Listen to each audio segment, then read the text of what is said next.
Louvado seja Deus. Sermões Clássicos, capítulo 23, A Glória de Deus. Autor, Kenneth Hagin. Compartilhe. Dê o seu like e se inscreva neste canal Semeando Vidas. Em nome de nosso Senhor Jesus. Eles uniformemente tocavam as trombetas e cantavam para fazerem ouvir uma só voz, bendizendo e louvando ao Senhor. Levantando eles a voz com trombetas e símbolos e outros instrumentos músicos, e bendizendo ao Senhor, porque era bom, porque a sua benignidade durava para sempre. A casa se encheu de uma nuvem, a saber, a casa do Senhor.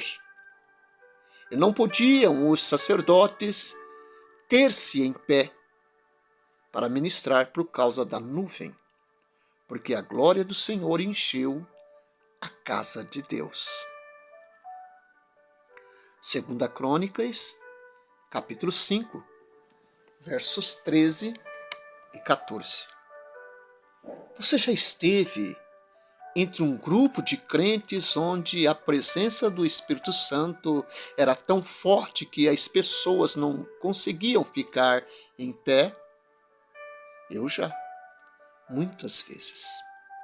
Não sei se acontece o mesmo com você, mas tenho fome de ver mais da glória de Deus manifestada em nosso meio. É o que Deus quer.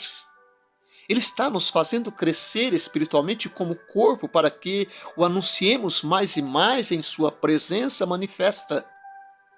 Ao nos juntarmos para cultuar e magnificar seu nome. Sobre o que falamos quando nos referimos à glória de Deus.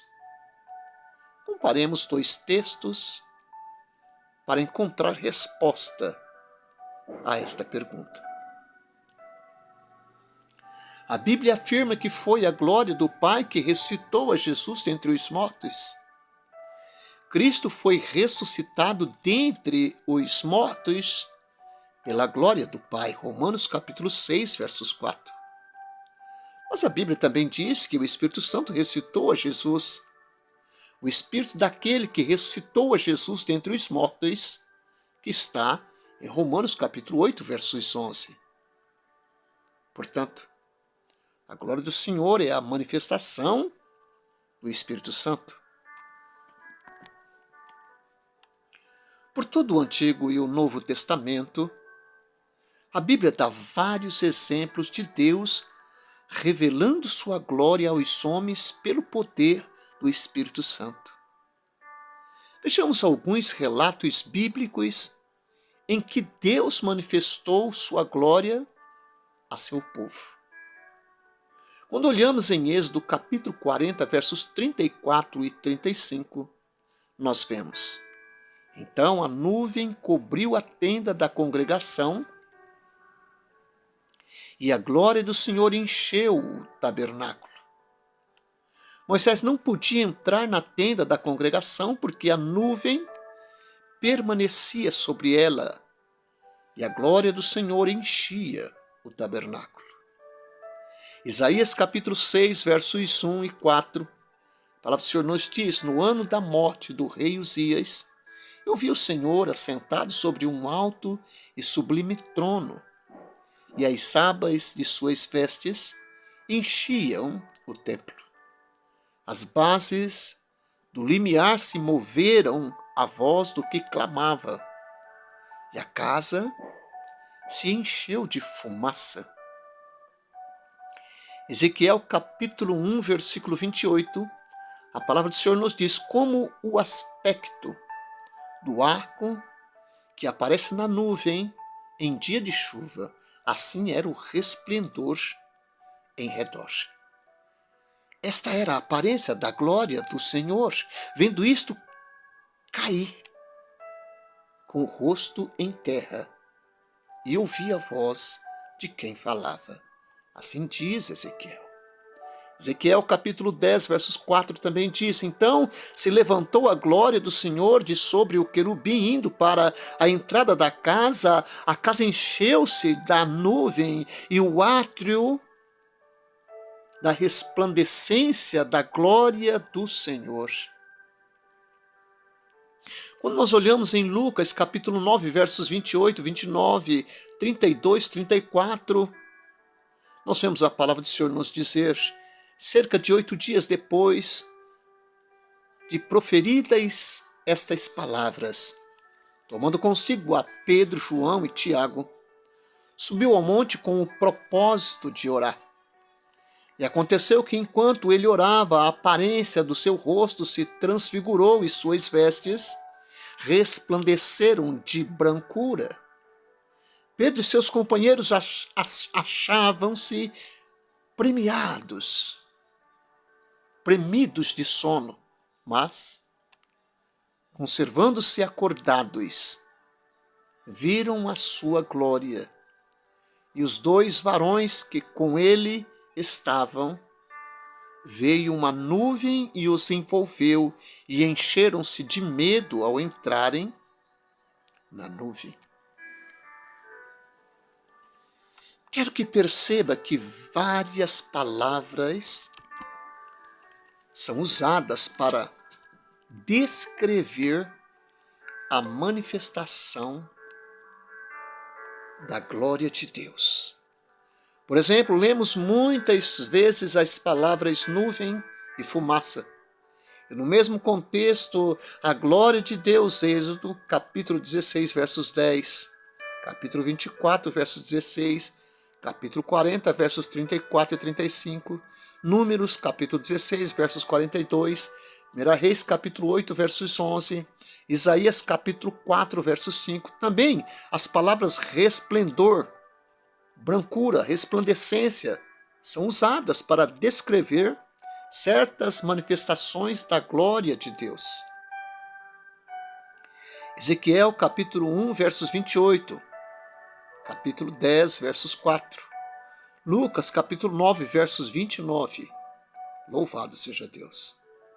Em outros textos, as palavras brilho e luz são usadas em conexão com a manifestação da glória divina.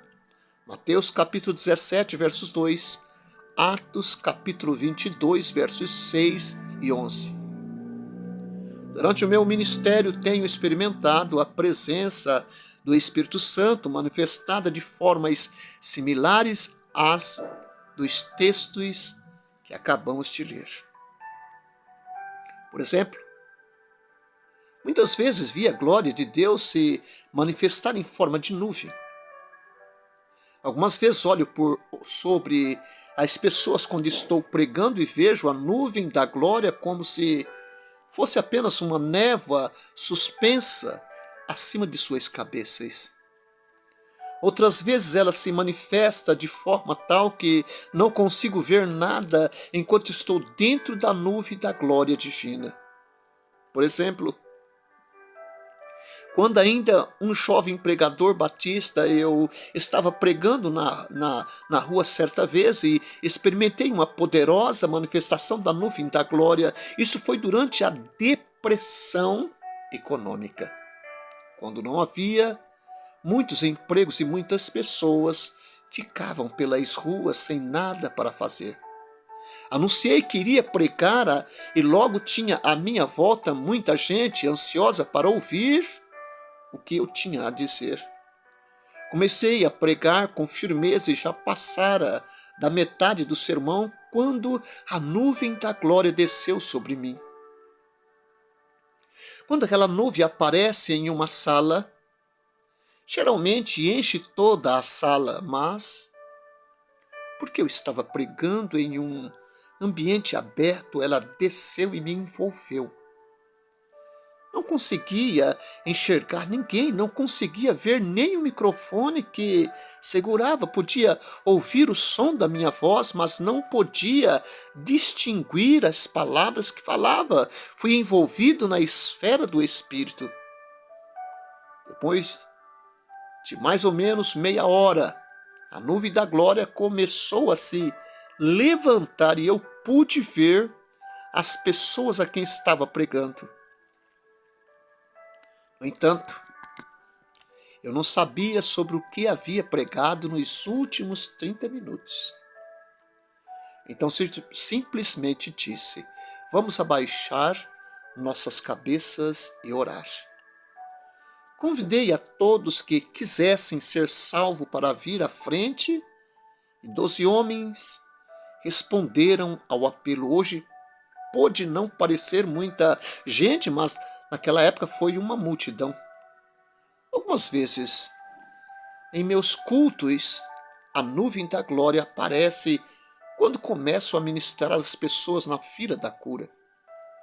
Quando isso aconteceu pela primeira vez, eu estava realizando palestras para o irmão Lindsay nos anos 60. Eu havia imposto as mãos sobre metade das pessoas na fila da cura. Vi então a nuvem da glória entrando no prédio.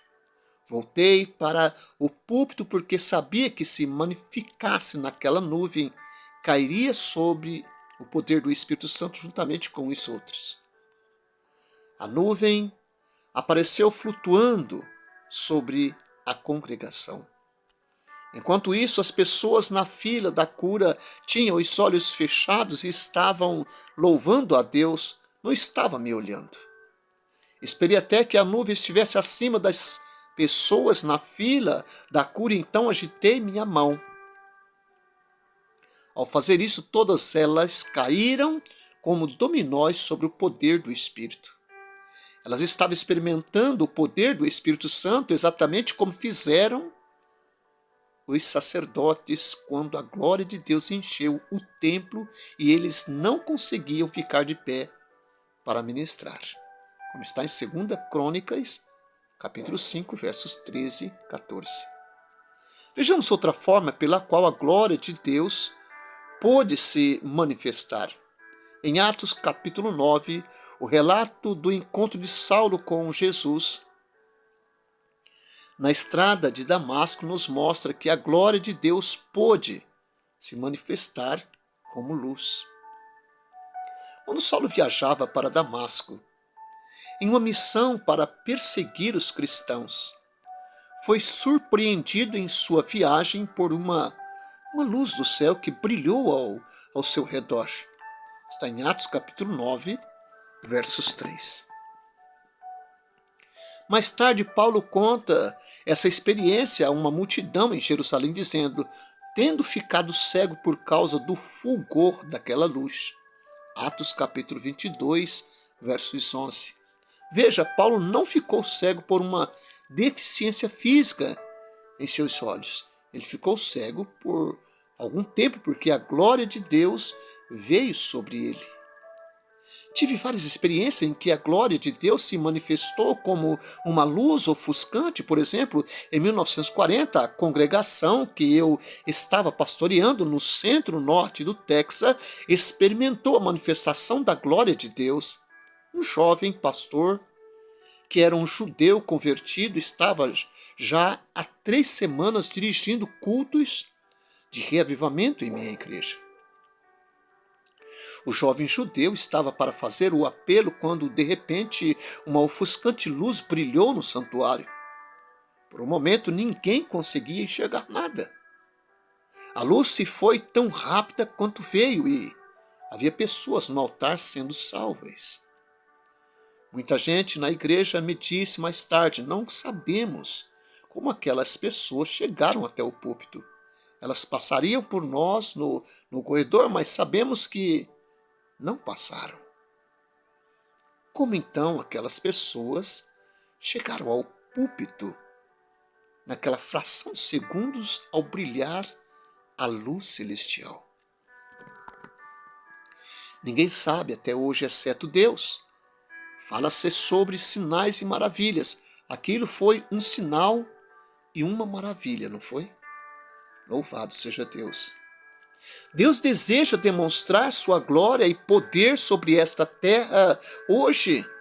Assim como vemos na Bíblia, sou da opinião de que Deus quer manifestar mais seu poder e glória sobre hoje do que tem conseguido e se empenha em levar o corpo de Cristo a um estágio onde ele possa fazer tal coisa.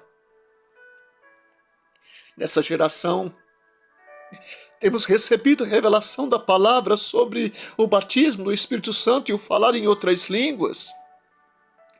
Mas me parece que só chegamos até a porta da esfera sobrenatural de Deus. Há muito mais o que experimentar na esfera do Espírito de Deus. Não estou falando sobre fanatismo, mas estou dizendo que chegamos apenas na fronteira daquela esfera do Espírito onde habita a glória de Deus. É como molhar somente a ponta dos pés na água e sair pulando e gritando: que maravilha!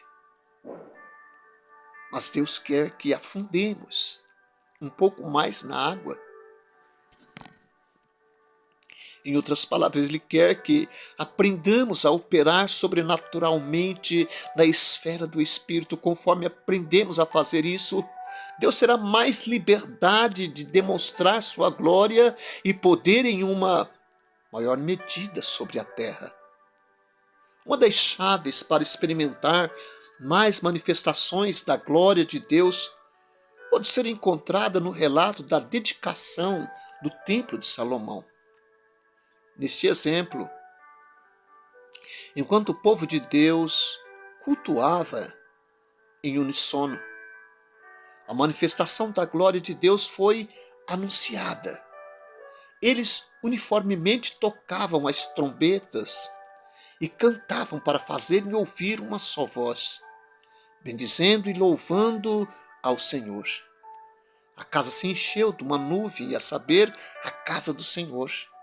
2 Crônicas, capítulo 5, versos 13. Enquanto o povo em uníssono bendizia e louvava ao Senhor, a glória de Deus encheu a sua casa. O mesmo princípio se aplica hoje sobre a nova aliança. Sobre a nova aliança, Deus habita em seu povo, não em casas construídas por mãos humanas. 2 Coríntios, capítulo 6, verso 16. E conforme os crentes cooperam com o Espírito de Deus e concordam entre si quando se reúnem para louvar, abrem o caminho para que Deus manifeste sua glória.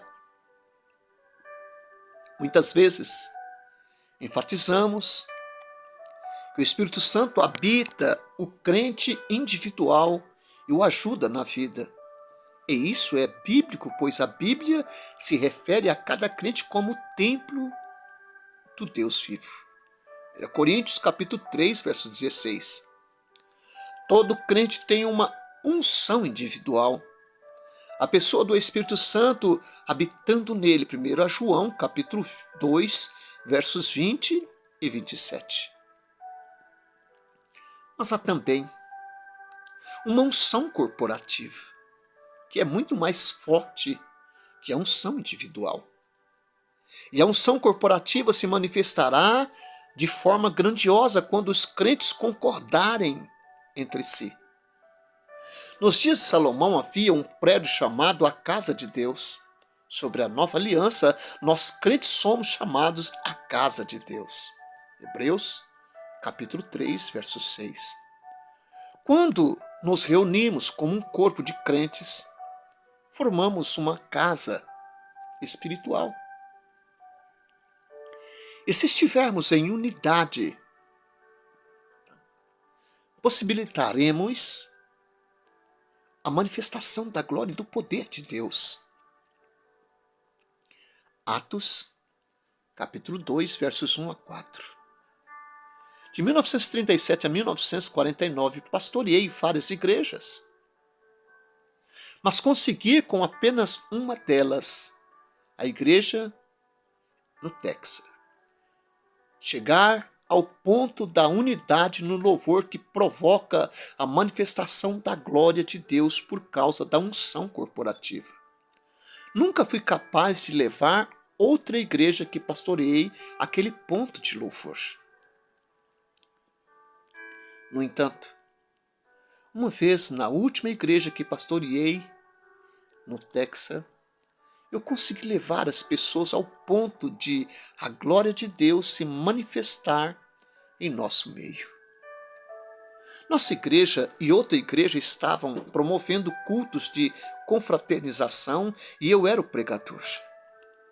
O prédio estava cheio e as pessoas estavam comigo em tal unidade no Espírito que Deus pôde manifestar sua glória poderosamente. Tinha acabado de terminar minha mensagem.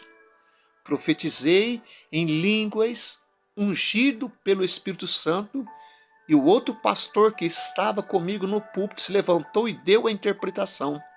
A interpretação foi sobre crentes concordando entre si. De repente, foi como se um forte vento soprasse pelo prédio. Todos na igreja ouviram.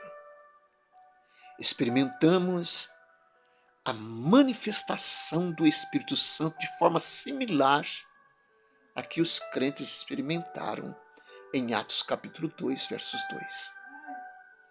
De repente veio do céu um som como de um vento impetuoso e encheu toda a casa onde estavam assentados. Quando aquele vento do Espírito Santo soprou em nosso grupo, todos os pecadores que estavam lá foram completamente abalados, foram salvos, foram tocados. Todos os que estavam caídos foram restaurados à comunhão. Toda pessoa que nunca havia sido cheia do Espírito Santo começou a falar em outras línguas, todos os doentes foram curados, a glória de Deus se manifestou em nosso meio de forma poderosa. Uma mulher havia sido trazida ao culto em uma ambulância e estava deitada numa maca. Havia feito 6 cirurgias. Os médicos lhe haviam dito que tinha apenas mais 2 meses de vida. O corpo daquela mulher havia definhado ao ponto de ela parecer a própria figura da morte.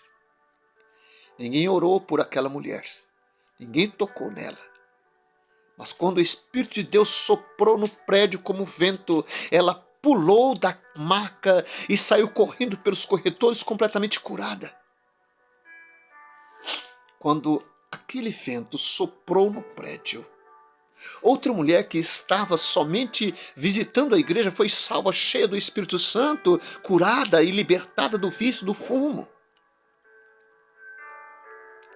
Ela fora membro de uma igreja de outra denominação e nunca havia estado em um culto da igreja do Evangelho Pleno até aquele dia. Mais tarde ela testemunhou: antes de vir para aquele culto, pensei que estava salva porque pertencia à igreja desde criança. No entanto, sabia que estava aprisionada pelo vício do fumo e pela doença no meu corpo. Mas quando aquele vento soprou sobre mim, de repente percebi que nunca fora salva. Dei meu coração ao Senhor e fui imediatamente cheia do Espírito Santo e comecei a falar em outras línguas. A mulher continuou: quando cheguei em casa depois do culto, percebi que todas as minhas deficiências físicas haviam desaparecido. E não só isso, mas depois desta experiência, nunca mais toquei em um cigarro, nem mesmo a ideia de fumar voltou ao meu corpo. Você consegue perceber o que quero dizer com o poder da unção corporativa? Isso prova que quando os crentes estão reunidos em unidade, a unção corporativa é muito maior que a individual que habita cada crente. Por isso é muito importante que os crentes estejam em unidade e de comum acordo quando se reúnem. Nos dias em que vivemos, ocorrerão mais manifestações da glória de Deus, como essas que compartilhei. Deus quer poderosamente manifestar sua glória em nosso meio. Creio que cada vez mais o corpo de Cristo está se preparando para que Ele faça isso em nosso meio. Estamos quase lá. De fato, creio que estamos apenas a um passo dessa realidade. Vamos todos buscar ao Senhor diligentemente e aprender os caminhos do Espírito Santo. Vamos lutar para sermos de uma só mente e de um só acordo como corpo de crentes. É tempo de nos prepararmos para uma maior medida da manifestação do poder e da glória de Deus a serem anunciados nesta terra, para que os do mundo creiam e aceitem nosso glorioso e ressurreto Salvador. Louvado seja Deus.